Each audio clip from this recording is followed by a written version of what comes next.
हमें लगता है आज के दिनों में हमारे राजनेताओं को हमें धर्म के नाम पे लड़ाने में ज़्यादा मज़ा नहीं आ रहा है, क्योंकि हमारे राजनेता आज के दिनों में देश में एक नया मुद्दा छेड़ चुके हैं, जिसे जातिगत जनगणना का नाम दिया गया है। यानी अब हमें धर्म के नाम पे नहीं लड़ाकर अब हमें जाति के नाम पे लड़ाया जाएगा, क्योंकि हम धर्म के नाम पे लड़ाने को इसलिए कह रहे हैं क्योंकि पिछले दिनों में हमें देखने को मिला पहलगाम में जो आतंकी हमला हुआ, उसमें हमें धर्म पूछकर गोली मारा गया था।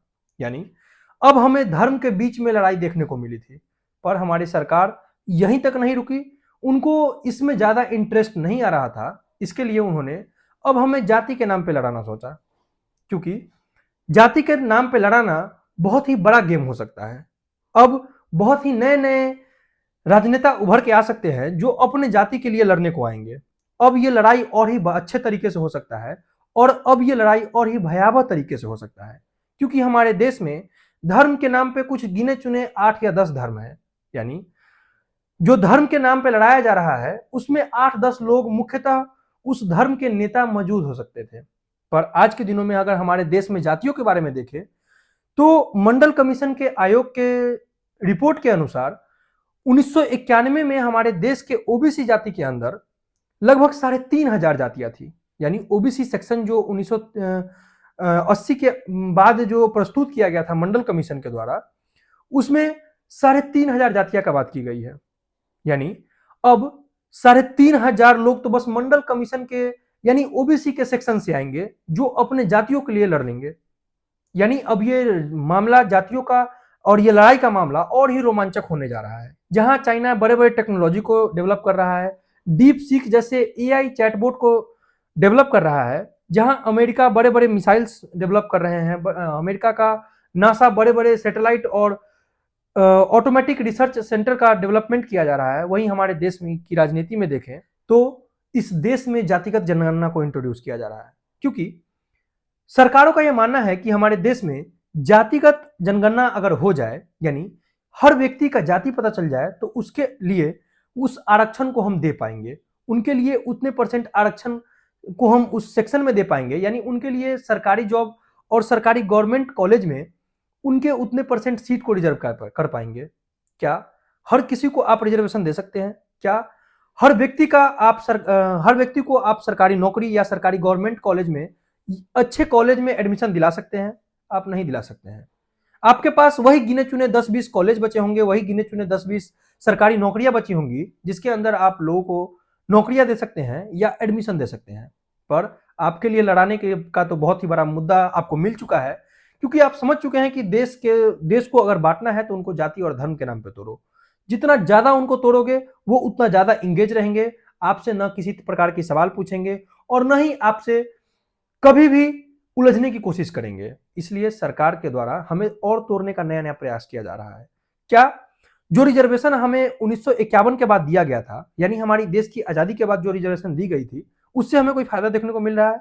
अगर हमें उस रिजर्वेशन से भी फायदा देखने को नहीं मिल रहा है, तो क्या आज के दिनों में जो रिजर्वेशन दिया जाएगा हमारे, और आज के दिनों में जो SC ST यानी ओबीसी जिसको भी रिजर्वेशन दिया जाएगा, उससे किसी प्रकार की फायदा हो सकती है?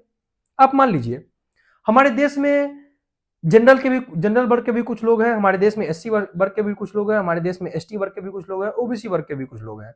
हमारे देश में अगर सरकारी नौकरी की कोई एग्जाम हो रही है जिसमें जनरल वर्ग का लोग 90 नंबर लेके आया, यानी उसके अंदर उतनी कैपेबिलिटी थी कि वो 90 नंबर लेकर आ सका उस 100 नंबर के एग्जाम में। अगर वहीं SC और ST वर्ग के लोग कहीं 70 नंबर लेकर आए, तो आप उन्हें 70 नंबर पे नौकरियां दे देंगे, पर उस 90 नंबर के जनरल वर्ग के नौकरियों लोगों को, या जो व्यक्ति जो जनरल वर्ग से उस एग्जाम को अपियर किया है, जो जिसने 90 नंबर उस एग्जाम में लाए हैं, आप उसे नौकरी नहीं देंगे।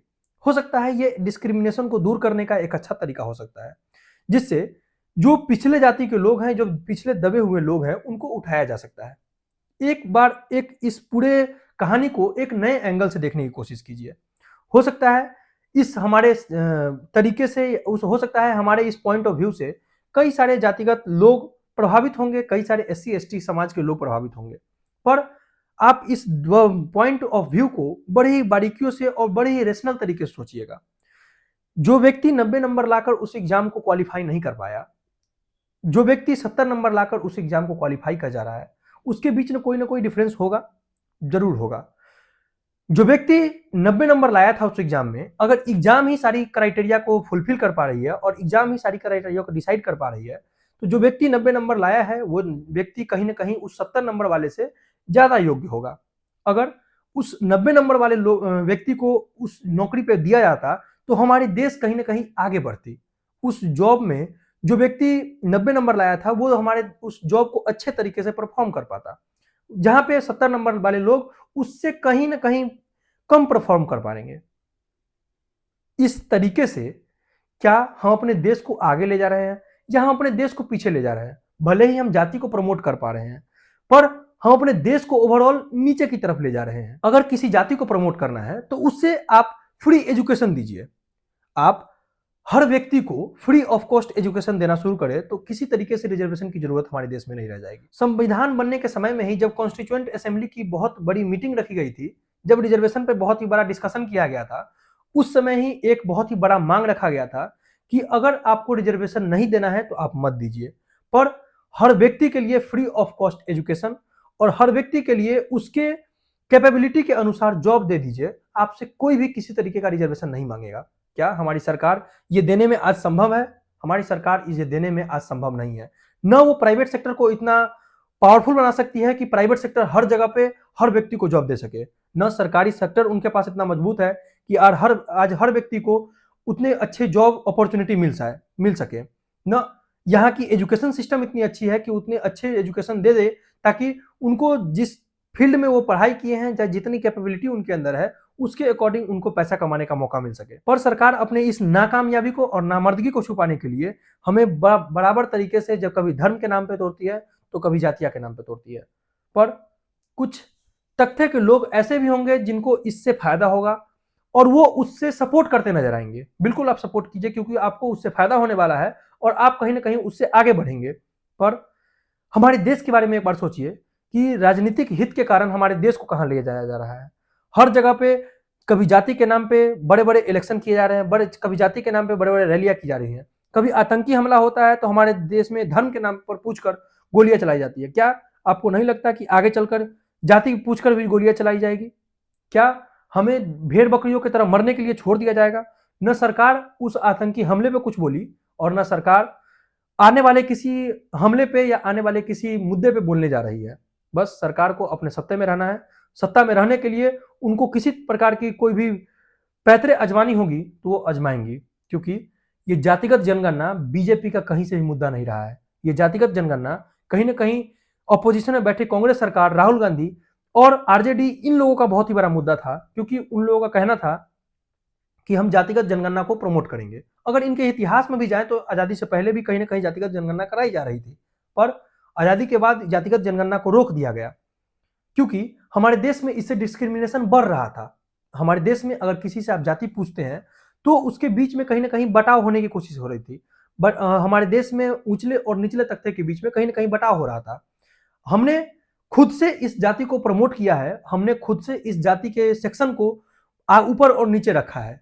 अगर हमें इस जातिगत सेक्शन को, इस जातिगत बंटवारे को खत्म करना है तो हमें हर उस व्यक्ति को सपोर्ट करना पड़ेगा जो इस जातिगत जनगणना में और इस जातिगत रेस में कहीं ना कहीं पीछे छूट चुका है। तो आइए हम इस जातिगत जनगणना का विरोध करें और इस जातिगत सेक्शन को भी, जो उचले और निचले में बांटता है हमें, उसे भी खत्म करें। हम एक साथ ग्रो हों, हम एक साथ भारत को महान बनाएं। बहुत बहुत धन्यवाद।